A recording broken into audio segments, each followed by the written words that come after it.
1965ஆம் ஆண்டு தமிழகத்தையே உலுக்கிய இந்தி திணிப்பு எதிர்ப்பு போராட்டங்கள் குறித்த முக்கிய ஆவணங்கள் அப்போதைய முதலமைச்சர் எம் பக்தவச்சலத்தின் நேரடி உத்தரவின் பேரில் திட்டமிட்டு அளிக்கப்பட்டதாக தகவல்கள் வெளியாகியுள்ளன.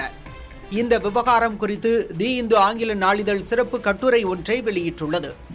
1967 தமிழ்நாடு சட்டமன்ற தேர்தல் நெருங்கிக் கொண்டிருந்த நேரத்தில் ஆட்சியை பறிகொடுத்து விடுவோம் என்று முன்கூட்டியே உணர்ந்திருந்த பக்தவச்சலம் இந்த அதிர்ச்சிகரமான உத்தரவை பிறப்பித்துள்ளார்.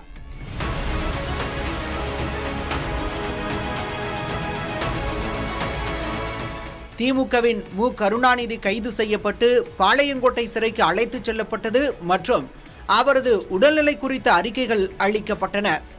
தமிழ் அறிஞர் இலக்குவனார், தினத்தந்தி நிறுவனர் சீபா ஆதித்தனார் மற்றும் மாணவர் தலைவர் ஆர். சேது ஆகியோரின் சிறைவாசம் குறித்த விவரங்கள், சென்னை உட்பட தமிழகத்தின் பல்வேறு மாவட்டங்களில் நடந்த கைதுகள் மற்றும் அரசாணை குறித்த ரகசிய தகவல்கள் ஆகியவை தொடர்பான ஆவணங்கள் அளிக்கப்பட்டன.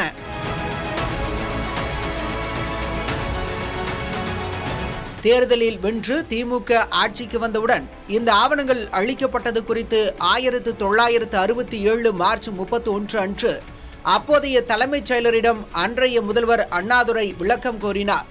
ஆனால் அவை மீட்க முடியாத அளவிற்கு அளிக்கப்பட்டு விட்டதாக தெரிவிக்கப்பட்டது.